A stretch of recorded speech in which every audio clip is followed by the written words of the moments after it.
from Kim, and she can fuck all night. Alright, so I feel pretty bad because for the last 4 years, I have done Chiefs recaps for every regular season game and every playoff game.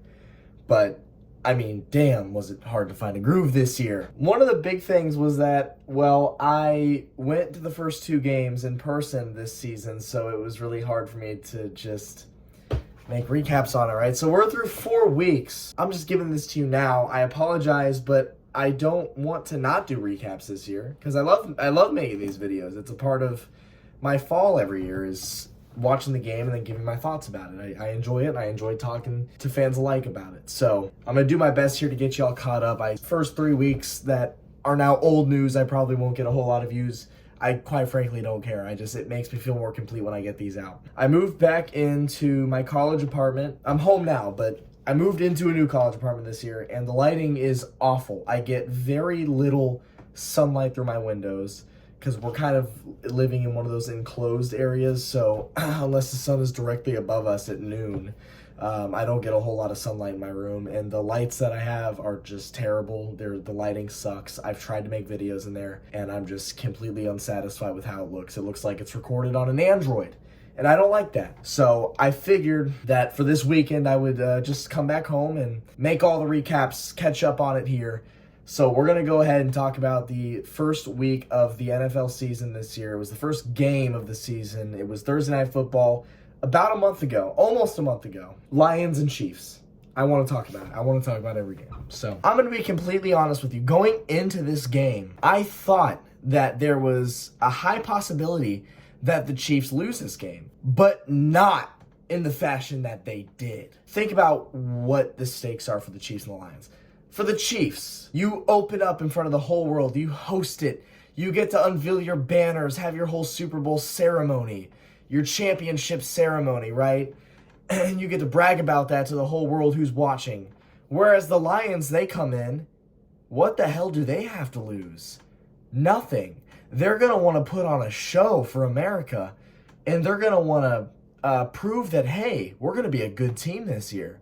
So absolutely, the Lions are coming into this game and thinking we want to have this upset. We want to put ourselves on the map here. And so for that reason, that's where I thought the Lions would come in and play competitive. But geez, man, I mean, it was just not a clean game from the Chiefs at all. It wasn't from start to finish, and they had issues, and we're going to get into this. The Lions started off with the ball, and the Chiefs' defense held strong early on. The Lions went 3 and out to start the game, only taking up 51 seconds to the clock. The Chiefs get the ball back, and after 6 plays, they would punt it.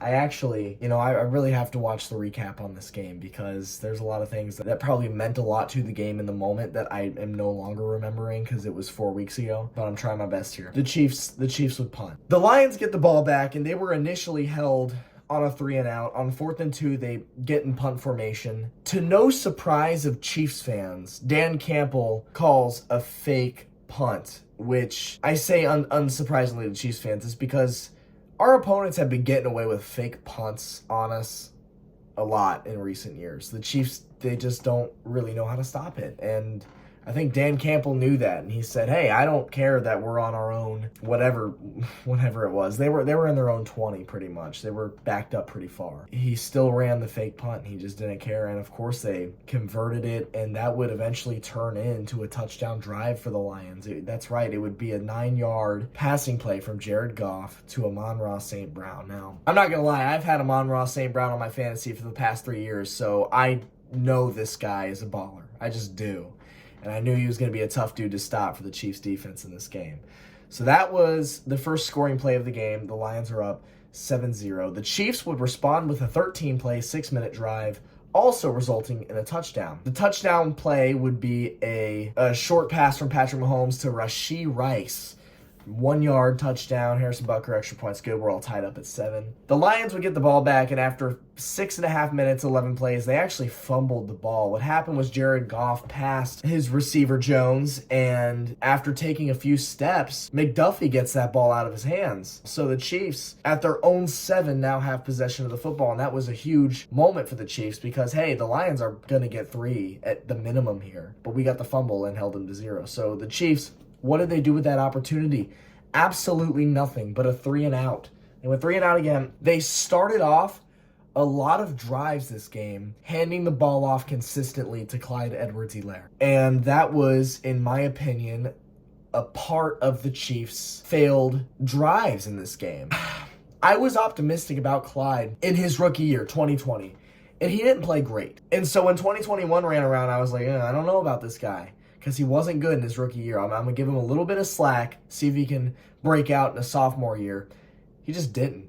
And now he's in year 4, and he's the exact same player that he was. He's small. In my opinion, he doesn't have good vision. I swear every single time he gets handed the ball, there's an open gap, and then there's a big pile of linemen. And instead of running to the gap, he runs to the biggest pile of dudes he can find and gets tackled for a gain of 1 or 2 yards. That's just who Clyde Edwards-Helaire is as a player. It's not controversial at this point, year 4 of his career, to say he was a bust and arguably Brett Veach's dumbest draft pick as a GM. Chiefs fans will always love Brett Veach. Brett Veach has put together some incredible teams. He's had some incredible draft classes. He is a huge part in why the Chiefs today are still as successful as they are. Obviously, Mahomes is at the top of that chain, but a lot of that doesn't become reality without Brett Veach. So I think it's, in my opinion, not far-fetched to say Brett Veach's biggest mistake in his draft history was drafting Clyde Edwards-Helaire in the first round, because he's a bust. So obviously 2-yard gain for Edwards-Helaire, and the Chiefs end up going 3-and-out on that opportunity. They get the fumble and then they go 3-and-out. So it's just a wasted opportunity. The Lions get the ball back and then they would go 3-and-out. And so there's just really not a whole lot of shit going on in this game. The Chiefs get the ball back, and in just 1 minute and 28 seconds, 6 plays, they go downfield 82 yards and get the touchdown. But not before a clutch 3rd and 17 Patrick Mahomes pass, deep 34-yard pass to Marquez Valdes-Scantling. That would set the Chiefs up in prime territory, and the Chiefs would get a Blake Bell 4-yard passing touchdown for Patrick Mahomes. Extra point is good. The Chiefs are up 14-7 at halftime. So we start the second half. The Chiefs get the ball back. They run 5 plays, don't do anything with it. They punt. The Lions get the ball back, 3-and-out. They punt. Defense for the Chiefs, very impressive. One of the best defensive showings in quite a while for the Chiefs. Then what would happen is just a total game-altering play. The Chiefs get the ball back, and on 3rd and 6 at their own 46, we're driving. We're trying to make some moves.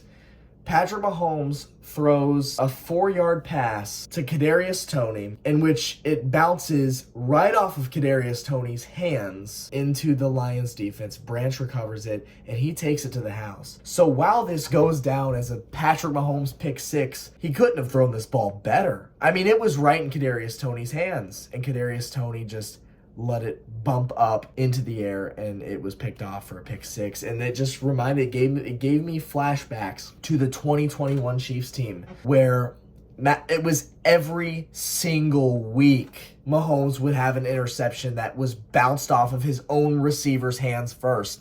It was painful. And so this gave me flashbacks of that. It was terrible. So the Chiefs get the ball back, they run 5 plays, and they punt. Lions get the ball back, they run 6 plays, they punt. The Chiefs get the ball back, they run 8 plays, and they would end up settling for a field goal, 35 yards. They take the lead at 17-14. The Lions get the ball back, they go 3-and-out again. The Chiefs get the ball back. Guess what they would do? 8 plays. Near 4-minute drive, they would end up getting a field goal, 39-yarder for Harrison Butker. He remains perfect. The Lions get the ball back. They run 9 plays. They get the touchdown. David Montgomery up the middle, 8 yards. And it's 21-20 Detroit. The Chiefs get the ball back. They go 3-and-out. And there's only 5 minutes left in the game at this point. The Lions get the ball back, and on 4th and 2, they go for it, and Jared Goff throws an incomplete pass. It's a turnover on downs. This is huge for the Chiefs. There's only 2 minutes, 30 seconds left, so they are in prime position to go downfield and get the game-winning field goal. Except this is what happens. He throws a deep pass for Kadarius Toney. Kadarius Toney drops it. and that would have put the Chiefs in field goal position. So he drops it. It's second down. He throws a short pass to Sky Moore, and it's a 17-yard pass, but there's a penalty on Donovan Smith, so it's a 2nd and 20. Replay it, and then Mahomes throws a short pass to Sky Moore, who drops it, and then he throws a deep right pass to Rashee Rice, incomplete. And then on 4th and 25, the Chiefs go for it. They go for it. There's still 2 minutes left, and these have all 3 timeouts. They go for it on 4th and 25, which I don't agree with. But they go for it, and Mahomes throws an impossible, not perfect, it was high, but he threw a pass that, in my eyes as a fan, was catchable for Justin Watson, and it was dropped. So it was an insane amount of drops, and it was mainly Kadarius Toney. And everybody knew. It was all over the meme pages. Everybody in Kansas City knew it. It was Kadarius Toney. You could make the argument that he single-handedly lost the Chiefs this game with the amount of drops that he had. It was insane. Kadarius Toney, and this is legit, statistically had the single worst game by a receiver since 2018, with the lowest Pro Football Focus grade in the NFL over the last 5 years. He had minus 2.19 expected points added per target. And that is the equivalent to the other team, the Chiefs' opponent, scoring a touchdown every 3 touches Kadarius Toney had in this game. That's how statistically bad he was in this game. I don't doubt that he'll recover and be reliable for the Chiefs again, but it was a terrible game for him, and a lot of people rightfully think that he was the sole purpose the Chiefs lost this game. Made some crucial drops that resulted in punts and turnovers, and it was single-handedly his fault in a lot of people's eyes. And the Chiefs had 5 drops as a team in the first game, which is terrible. 5 drops, a lot of them crucial ones. So it wasn't a good game for the Chiefs offense at all. Mahomes was doing everything he could, and the receivers could not catch a beach ball. It was awful. And it was just, like I said, going into this game, I thought there was a chance the Lions would win this, a good chance at that. But it wouldn't come at the hands of the Chiefs' own wide receivers. It would be the Lions wanting to make a statement and put up a good scoring game on the Chiefs. They scored 1 true offensive touchdown in this game. Sure, yeah, 2 offensive touchdowns. One of them came on a drive with a fake punt. So the Chiefs defense, they did their job, held them on a 3 and out, but of course Dan Campbell went for it, which it's the Chiefs.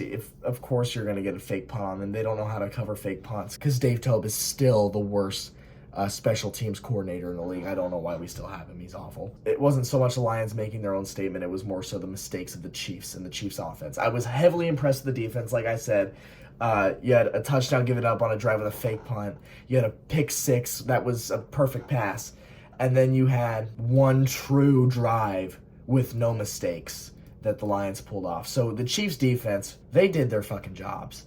And they really did hold the Lions to really 7 points this game. If you look at it like you don't really count the fake punt drive, like yeah, it counts, but they did hold them to a 4th down. So they did their job. The defense looked fantastic. One of the best defensive games I've seen from the Chiefs in years. Honestly, years. The offense just couldn't catch a football. That was the moral of the story. That was the game. Was the Chiefs could not catch a football. Regardless of the score, it was still a fun game to attend. It was awesome being able to obviously be back in Kansas City. It was awesome to go watch the banner being unveiled. Beautiful banner. It was just a good experience overall. It was so nice just embracing the return of the NFL season. It's such a staple of fall. Every year, it's such a big part of everybody's everyday lives, and there really is just no time like football season. It's glorious. I once again apologize for the lateness of these recaps. I don't really owe anybody an apology, but it makes me feel more complete when I do these because it's been such a routine for so many years now. I don't like missing games, and this is the worst I've been in my now 5 seasons of doing this and being on time with recaps. 4 weeks late, man. My bad. So, catch you in the next one. Thank you so much for watching. Go Chiefs, baby. Brand new season. Reigning champs. Let's go. Peace out.